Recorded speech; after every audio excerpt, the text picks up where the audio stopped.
Depuis la création du chemin de fer en France, il y en a eu de chemin parcouru, grâce notamment avec ces trains pas comme les autres, volant exclusivement de nuit pour vous permettre de vous réveiller dans une autre ville. Mais ces trains ont eu beaucoup de péripéties au cours de leur carrière, et ils ont failli être rayés de la carte. Voici l'incroyable histoire des trains de nuit.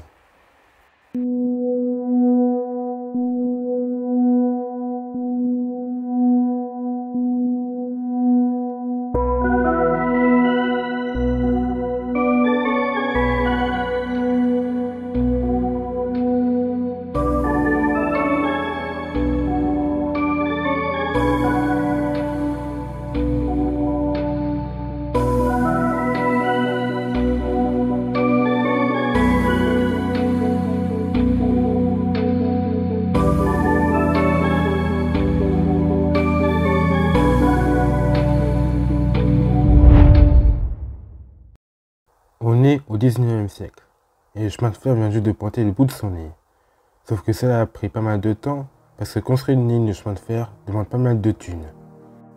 Néanmoins, le réseau se développe grâce notamment aux compagnies de chemin de fer, comme le Nord, où j'ai déjà raconté son histoire, l'Ouest, où j'ai déjà raconté son histoire, l'État, où j'ai déjà raconté son histoire, ainsi que le Midi, le PLM et la Compagnie de l'Est. Mais malheureusement, il faudra attendre plusieurs années pour que ces compagnies créent eux-mêmes leurs trains de nuit. En attendant, les gens de l'époque, pour effectuer des déplacements assez importants, utilisaient des calèches. Il faut se rappeler que l'automobile n'existait pas encore, et que du coup, il fallait bien se débrouiller tout seul en parcourant la France jour et nuit dans un froid de canard pendant plusieurs semaines.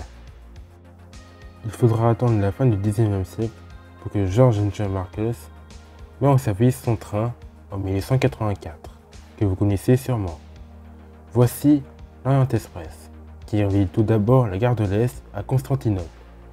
C'est officiel, le premier train de nuit est né, mais il est réservé aux personnes souhaitant aller à l'étranger et aux personnes aisées. La Compagnie internationale des wagons-lits et des grands express européens décide donc au tout début du 19e siècle de créer un train un peu moins cher que l'Orient Express. Et c'est le Calais Méditerranée Express, renommé le train bleu. Ce nouveau train relie le Calais dans le but de rejoindre San Remo via Paris, La Roche-Migène, Dijon, Lyon, Avignon, Marseille, Nice et Monaco. Entre-temps, les compagnies créent des trains de nuit très économiques. Au tout début des années 1900, ils utilisaient des voitures en bois couverts avec le luxe de l'époque, mais elles étaient réservées pour la première et la seconde classe. Les personnes pauvres étaient installées dans des wagons imbéciaux en bois, sans toit. Ouais, c'était bien différent à l'époque.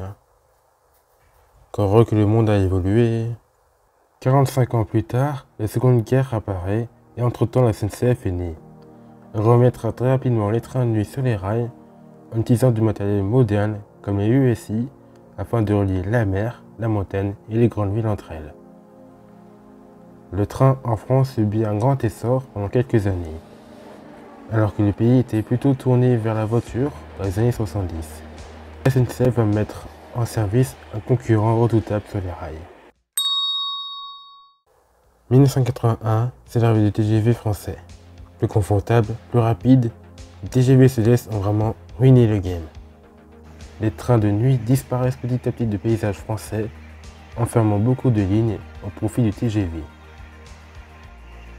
Bon, ce n'est pas encore la fin, car les voitures linéaires naissent tout de même en circulant principalement sur les lignes partant de Paris pour desservir le sud-ouest et le sud-est de la France. Voyant la fréquentation des intercités de nuit baisser petit à petit, les liaisons à l'étranger sont fermées.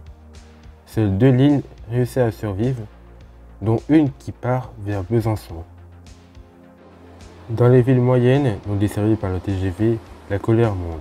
Les trains de nuit ont été complètement délaissés, regrette Jacques Montal, ancien chef de gare et membre du collectif 8 au train de nuit.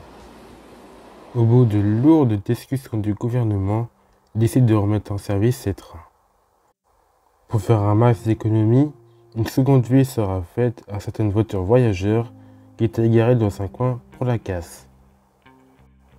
La ligne Paris-Nice réouvre en 2021 par Jean Castex, l'ancien ministre, en compagnie du ministre chargé des Transports, Baptiste Djebari.